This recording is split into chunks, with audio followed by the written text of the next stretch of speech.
Glad to have you along. Well, I mean, we were going to have Paul Seegert on to talk about how masks don't work or stop the spread of COVID-19. But since Dr. Fauci's emails have been released in these reports, Dr. Fauci himself told people back a year and a half ago, or in February of last year anyway, that that masks that you buy at the drugstore, they don't stop a virus. So now that Fauci's saying that, then we'll go ahead and have Paul on. Paul Seegert, managing partner of PCS Advisers. You've been, like I have, you've been trying to make this point for months now that masks do not stop the virus particles. Good morning, sir. Good morning. Thanks for having me on. They sure don't, and it's 97% of them pass right through the masks that the average American has been somewhat forced to wear here for the last year plus. Yeah, it's unbelievable. And now, what do you think about these emails that have been reported from the Freedom of Information Act request that Dr. Fauci himself, he recommended hydroxychloroquine and an asthma medicine to friends and family to take as a preventative, as an emergency use if you got COVID. He recommended that people not wear masks, said that masks don't stop viruses. It's unbelievable that we've been living under this tyranny for the last 14, 15 months. Yeah, I think it's become pretty apparent, and it's something I've been saying and some others pretty consistently whenever we've had the chance, that this has been more, the conversation has been driven by political science more than actual science. Everybody that's saying I'm following the science is about to tell you to do something that's probably not scientifically based. Yeah. So what has this meant for you when you've given interviews, when you talk to people about this, and the reaction? Well, I think there's a lot of surprise. I was on an interview not too long ago and with someone in Ohio, and they said, hey, you could, if you were in Ohio, you could win $1 million. Yeah. They're doing a lottery for the people that have been vaccinated. I said, well, I actually couldn't because I'm not vaccinated, and I have no intention of doing so, and that's not because I'm an anti-vaxxer. I'm not. I have 5 children, and they've been vaccinated. But they have not been vaccinated for COVID because we all had it.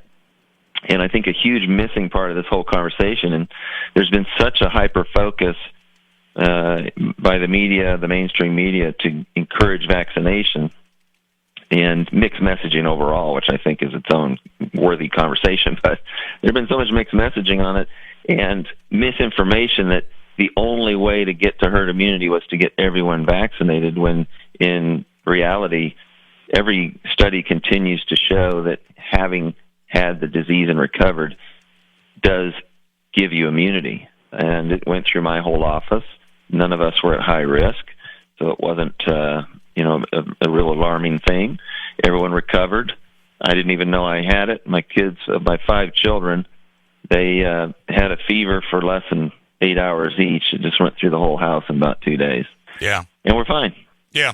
And that's the way it so is why for get most it if people. You're already immune, I guess is my point. That's exactly right, because you have antibodies now that we know last up to a year at least. And they're already saying that the vaccine doesn't last that long. They're talking about boosters already.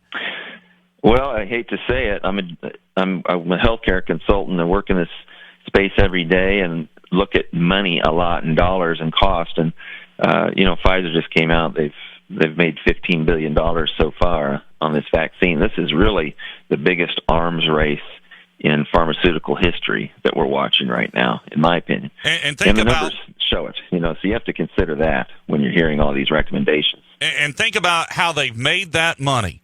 I was going to say they had investment into the research, but no, that was federally funded with Operation Warp Speed. That was federally funded.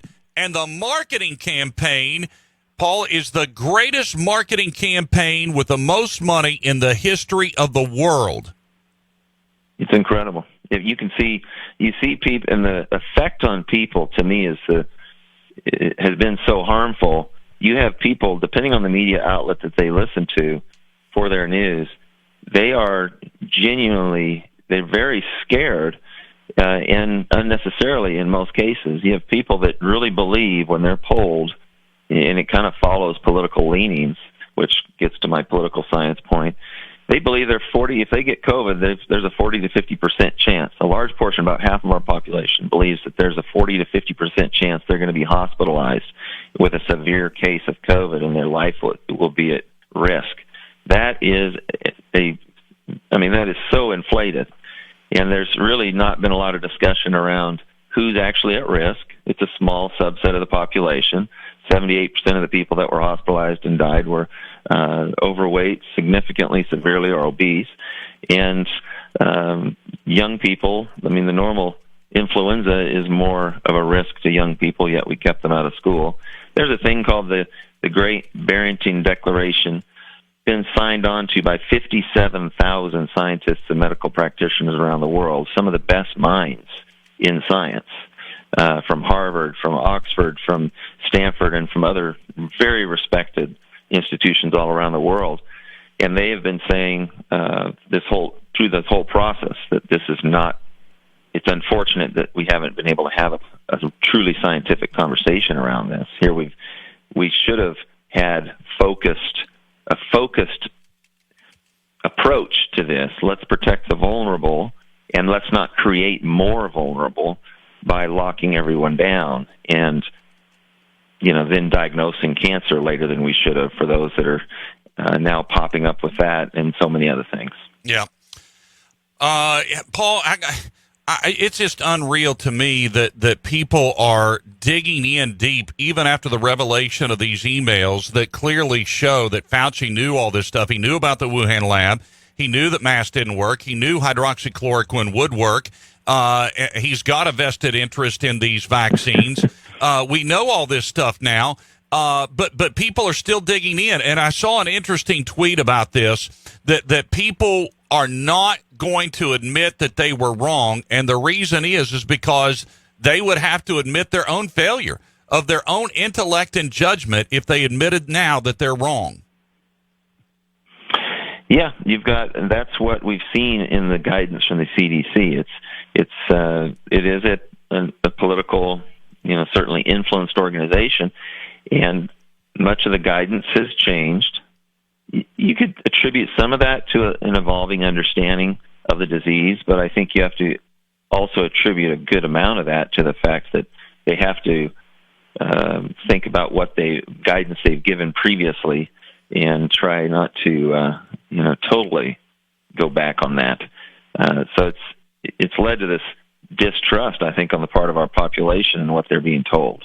When you have things that are clearly, I think if we've learned anything from this, I hope we can take away from this experience that you just need to give people the facts. If you don't know, say, I don't know. Yeah. I teach my children this.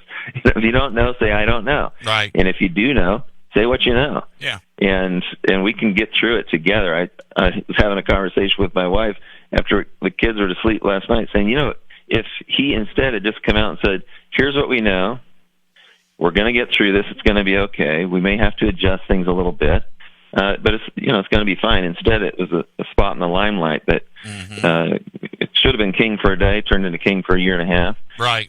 With wildly evolving and not often, in many cases, not that scientifically based guidance of 1 mask, 2 masks, 3 masks, from no masks. Yeah.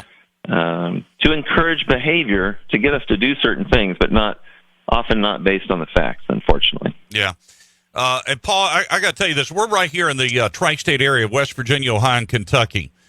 West Virginia and Ohio have Republican dictators. Kentucky has a Democrat dictator. Here's what I'm so sick of is that people say, well, all these blue state governors with their lockdowns and their mask mandates. Right. Ohio's Republican governor, in his benevolence, finally lifted his mask mandate yesterday, June 2nd, after having put that in place back last July. Kentucky's Democrat governor is lifting his state's mask mandate on June 11th after having it there since last July. West Virginia's Republican governor, who's in trouble for a lot more things financially, he is not lifting our mask mandate until June 20th, which is West Virginia's birthday, by the way. and he started it earlier than anybody in our area. That was July 6th. And by the way, since July 6th, the mask mandate, COVID cases have never been lower since they were on July 5th. Well, exactly. You know, it's when you look at the Neanderthal thinking, I think is what it was called, when Texas governor said, hey, we're going to go back to normal for the most part here. Yeah. And then magically case counts went down, hospitalizations went down. Look at the country overall. We're not talking a lot in the media about much more than case counts going up or down. We're certainly not talking a lot about hospitalizations and hospitals being overrun. We set up field hospitals around the country when this was expecting to peak, and many of them never had a single bed filled. Right. And here we are looking at these states, the states that are so oftentimes looked down on as less sophisticated and, you know, behind the times, the southern states, whatever, they're doing better. And they've, even with lower vaccination rates, they're doing better. Right. People have been able to go outside in the fresh air. Whereas some of these other states with their more draconian lockdown measures, they put everybody inside, which is, now we're finding, the opposite of what you should do. People should have been able to go see their grandparents and sit outside in the yard and talk to them this whole time, and it would have been just fine. Well, instead, what they did, they shut down gyms, which people needed to exercise because they needed to get in better shape and lose weight because the obese That's right. Have trouble with this. They should have been able to go outside and enjoy the fresh air like you just said, but instead, here in West Virginia, they shut down parks. Last spring. I mean, how ludicrous is that? I don't know if you've seen our governor, but let's just say he's not the epitome of great health. You know, had last March our governor gotten on a weight loss plan and an exercise plan and not mandated, but encourage people to follow him and do what he's doing and say, hey, let's see how much we can lose by June or July, and we're going to beat this COVID by getting in better shape. I mean, where would we be right now? We'd be so much better off.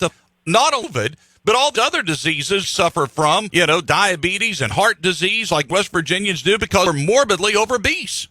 I tell you what, that's on many of these chances I've had to talk to people like you who have an audience, that's come up. Why can't we take this opportunity as a country to say, how come it hit us a little bit harder than some other places in the world? And the reality is it's because of our lifestyle, and the knife and the fork is getting us, not COVID. And it's driving the costs that are so out of control in our healthcare system. For the first time in our country's history, we're on track to start spending more on healthcare for young people than old people. And millennials are on track to cost 33% more to the healthcare system than generations older than them. That's never happened, but it's because they're on track to be the most obese generation in history. 7 in 10 are on track to be obese by the time they're in their 40s.